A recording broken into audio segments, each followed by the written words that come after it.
Daniel Toroitich Arap Moi was just as who handed over power to Emilio Moi Kibaki in the year 2002. Remember that Moi, Daniel Toroitich Arap Moi, aka Mwalimu, kijana ya Nyayo, was born in the year 1924. The Swahili people say mwaka wa 1924. This is the year Daniel Moi was born, and he just died in the year 2020. 2020 is popularly they call it. This is after living for an approximate number of 96 years, having served as Kenya's president from the year 1978 to 2002, as a term of 24 years. And then this was after the demise of the Kenya's founding president, uh, Bwana Kenyatta, popularly known to be the king of the regime that turned Kenya from white to black. This was mentioned by some of the gurus in political career in Kenya, who said that Mzee Jomo Kenyatta made history by becoming the Kenya's first black president after the then governing body was dissolved in the year 1962-1963, when everything turned to be black. Now, talking about Daniel Toroitich Arap Moi, the things that he has been doing in his regime of power serving in Kenya. And before we talk about the whole thing, I remind you to keep tweeting at Lorenz Mutuka, and the hashtag is always LMLive. And here we bring you the full history of Daniel Toroitich Arap Moi. One, we said earlier that Moi was born in the year 1924. That is time that most of us were not born, and maybe those who are born cannot recall the events of those times. Now, again, Moi was a teacher and a trained teacher, not just a teacher, but then passionately he joined Kenya's politics. And then, as a young man, anyone could expect that it wasn't an easy journey, as most of the close confidants can disclose. Now, in the year 1978, this is the year that became historic for Daniel Toroitich Moi, when everyone around the KANU party was maneuvering around the death of Mzee Jomo Kenyatta, who died then in power, and people were thinking about, even if we put more in place, then after the by-election, we would throw him out. And then this is what caused the late 1982 coup, which happened, but it wasn't, it didn't fully materialize.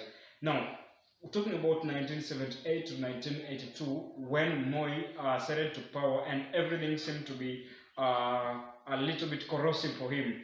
This is when the Kenya Defense Forces had to come to the rescue of the late Daniel Moi in 1982.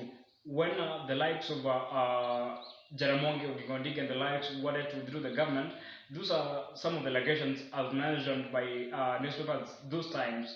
Now, the defense forces came to the rescue of Mzee and said that Mzee is still in power. And then after being elected, people didn't know that Mzee would serve up to 2002, where he willfully handed over power to the retired president Mwai Kibaki. Then Mwai Kibaki would serve all the way to 2013, handing over power to Uhuru Kenyatta.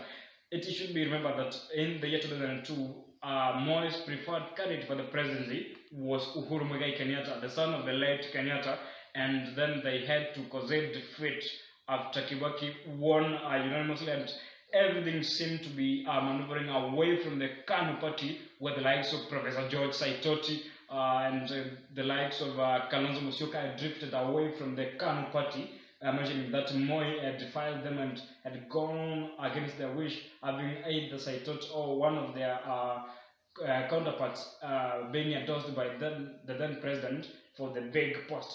But then Daniel Moi did one of the biggest things that he'll be remembered for in 2002 by handing over power.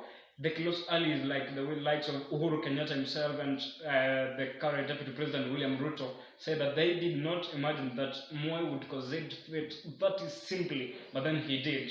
Now, fast forwarding to 2020, when Moi is dead, and everyone is looking at how Moi transformed the Kenyan economy, looking at the stadiums that Daniel Moi built in Kenya, from Nyayo to Kasarani, all those which he has done, and ensured that for the love of sports that he had, he witnessed the growth of sports in Kenya. That means that he tirelessly worked towards, and now that Mzee is dead, he has been offered a fully military and a state funeral.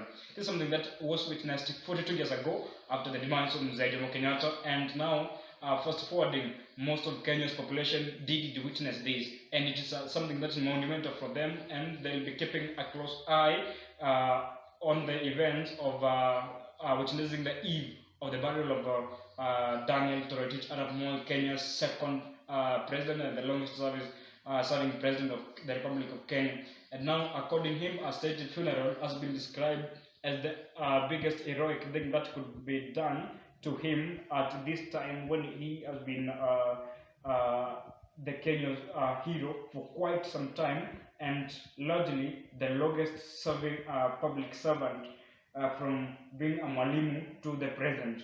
I think we can bring to an end our bulletin tonight as we follow up keenly on what happens when he will be laid to rest in his Kabrek home sometimes this week.